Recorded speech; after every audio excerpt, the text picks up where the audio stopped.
गांव के किनारे मिट्टी की कच्ची दीवारों वाला एक छोटा सा घर था। वहीं रहता था आर्यन, 15 साल का, दुबला पतला, मगर आंखों में बड़े सपनों की चमक ली।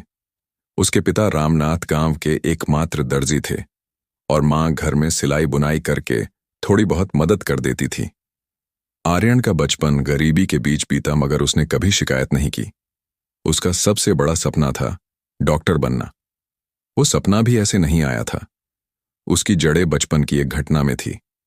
4 साल पहले उसकी छोटी बहन सिया को तेज बुखार हो गया था। गांव में कोई डॉक्टर नहीं था। पास के कस्बे तक जाने में 3 घंटे लगते थे और समय पर इलाज न मिलने से सिया की हालत बिगड़ गई।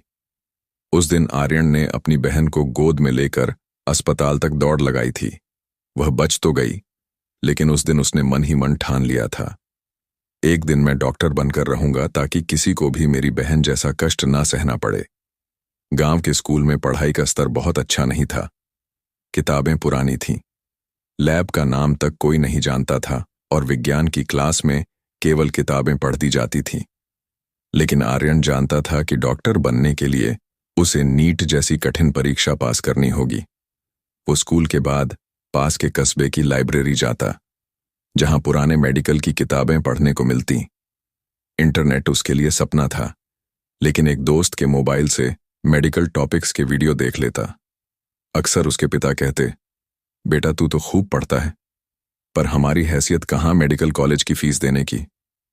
आर्यन बस मुस्कुरा देता, अभी आप चिंता मत करो पिताजी, मैं स्कॉलरशिप लाऊंगा। गांव के कई लोग मजाक उड़ाते, अरे डॉक्टर बनना क्या आसान है, पहले शहर जाकर देख कितने पैसे लगते हैं। गांव का लड़का, वो भी दर्जी का बेटा, डॉक्टर बनेगा। हाँ, बस सपने देखते रहो। लेकिन आर्यन के कानों में यह ताने सिर्फ आग भरते। हर बार जब कोई उसे नीचा दिखाता, वह और मेहनत से पढ़ाई करता। गर्मियों में जब बाकी बच्चे खेलते या सोते, आर्यन टॉर्च की रोशनी में पढ़ाई करता। कभी कभी उसके घर में बिजली नहीं होती तो वह लालटेन जलाकर नोट्स बनाता। किताबों के पन्नों पर उसकी मेहनत के दाग, पसीने की बूंदें और सपनों की खुशबू बसती थी। वो रोज खुद से कहता, आर्यन अगर तू हार मान गया तो तेरी बहन, तेरे माँ पिता और तेरे गांव के बच्चों का क्या? तू ही तो उनकी उम्मीद है। 10वीं की परीक्षा में आर्यन को विज्ञान में अच्छे अंक मिले, लेकिन अंग्रेजी में थोड़े कम।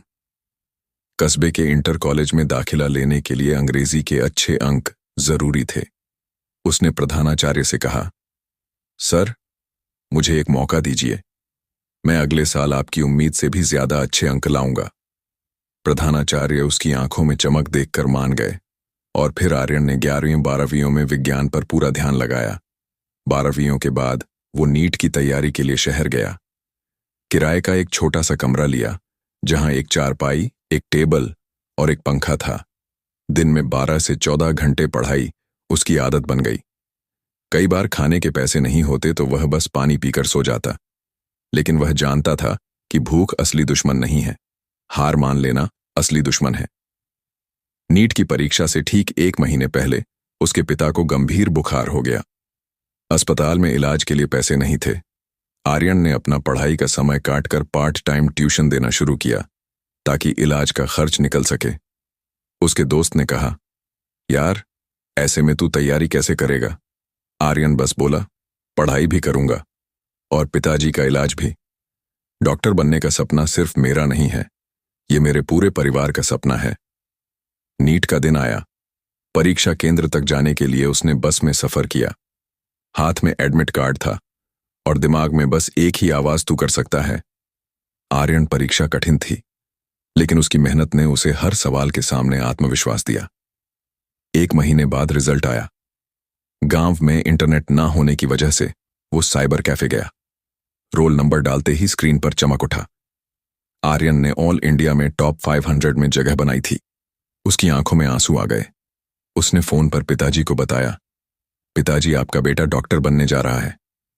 दूसरी तरफ से सिर्फ सिसकियों की आवाज आई, खुशी के आंसू की। स्कॉलरशिप के सहारे आर्यन ने मेडिकल कॉलेज में दाखिला लिया। पहले दिन उसने कैंपस में कदम रखते हुए मन ही मन कहा, एक दिन मैं अपने गांव में एक अस्पताल खोलूंगा ताकि कोई बच्चा मेरी बहन की तरह पीड़ा में ना रहे। सालों बाद आर्यन अपने गांव लौटा।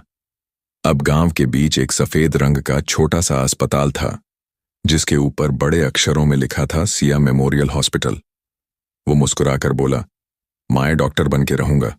ये वादा मैंने खुद से किया था और आज हमारे यहाँ करीब 11 बजे के आसपास आई वो। उसका मेडिकल हुआ और उसका नॉर्मल जो है प्रसव भी हो गया। हमारे स्टाफ ने वगैरह डॉक्टर्स वगैरह के सूझबूझ से उसको नॉर्मल प्रसव करा दिया गया और लेकिन उसको एक मेल चाइल्ड पैदा हुआ था वो, लेकिन आधे घंटे बाद जो है वो एक्सपायर कर गया। थाना नवाबगंज में सूचना मिली कि थाना क्षेत्र के एक गांव पर में रहने वाली एक बच्ची का गांव के ही एक व्यक्ति के द्वारा दुष्कर्म किया गया है। प्राप्त सूचना के आधार पर तत्काल सुसंगत धाराओं में अभियोग पंजीकृत किया गया और विवेचना प्रारंभ की गई। दौरान विवेचना नामित अभियुक्त को गिरफ्तार किया गया है और उसे न्यायिक अभिरक्षा में भेजा जा रहा है। विवेचना प्रचलित है।